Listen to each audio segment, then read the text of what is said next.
ভাষা সংস্কৃতির মানুষের বসবাস ভূখণ্ডের হিসেবেও আকাশের নিচে একই জমি। শত সহস্র বছর ধরে ঘটনা প্রবাহের ফেরে সেই একই জমিকে দ্বিখণ্ডিত করেছে কাঁটাতার। দূরত্বের সীমারেখা দুটি দেশের একগুচ্ছ নিয়ম নীতি।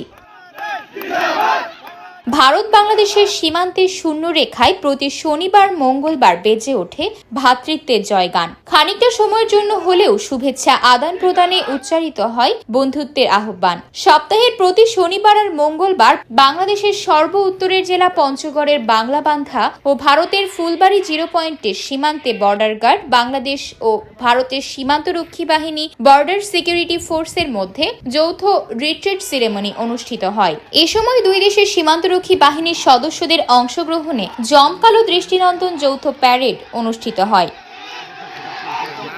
এদিকে বিকেল থেকেই বিশেষ এই রিট্রিট সেরেমনি উপভোগ করতে দুই দেশের বিভিন্ন প্রান্ত থেকে ছুটে আসে মানুষজন। নির্ধারিত সময়সূচি অনুযায়ী সাধারণ মানুষের সরাসরি কোনো সম্পৃক্ততা না থাকলেও একে অন্যের সঙ্গে কথা বলেছেন প্রাণ খুলে। তাদের অনেকেরই কখনো যাওয়া হয়নি কাঁটাতারের বেড়ার ওপাশে, তবে ভার্চুয়াল মাধ্যমের তরুণদের অনেকেই জানেন পার্শ্ববর্তী দেশ সম্পর্কে। সুযোগ পেলে পাশের বাংলাকে অবশ্যই ঘুরে দেখার আশাবাদও ব্যক্ত করেন তারা।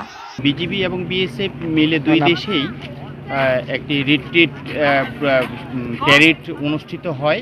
এটি 2018 সালের পর থেকে এটা শুরু হয়েছে এবং এই রিট্রিট শিরোমণি প্রোগ্রামটি এত প্রাণবন্ত এবং এত চমৎকার। আমরা সেদেগঞ্জ থেকে এসেছি এবং আমরা ফার্স্ট টাইম আজকে দেখলাম, অনেক ভালো লাগলো এবং আমি চাই যে সবাই আসুক, দেখুক, অনেক সুন্দরভাবে হয়েছে।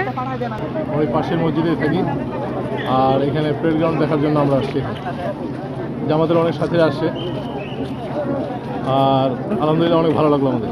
বাংলাবান্ধা জিরো পয়েন্টে, তো আমাদের এই বাংলাবান্ধা জিরো পয়েন্টে প্রতি শনিবার এবং মঙ্গলবার এই সপ্তাহে 2 দিন এই পিটিটা হয়ে থাকে। বাংলাদেশ এবং ভারতের যে আসলে মিলন মেলা, পিটির পরে যে মিলন মেলা, এটি হয়ে থাকে। তো এটি দেখে খুব ভালো লাগলো, খুবই সন্তুষ্টমূলক একটা পেরিড। বালিডাঙ্গি উপজেলা ঠাকুরগাঁও জেলা থেকে আসছি, উই প্রজেক্ট থেকে পঞ্চগড়ে একটা প্রোগ্রামে। তো প্রোগ্রামে এসে আমরা শুনলাম যে দুই দেশের সৈনিকদের মধ্যে একটা সুন্দর প্যারেড হয়, ওই প্যারেডটা দেখার জন্যই আমরা আসছি। ইউরোপের দেশগুলোতে এই বিভাজন উঠিয়ে দিয়েছে।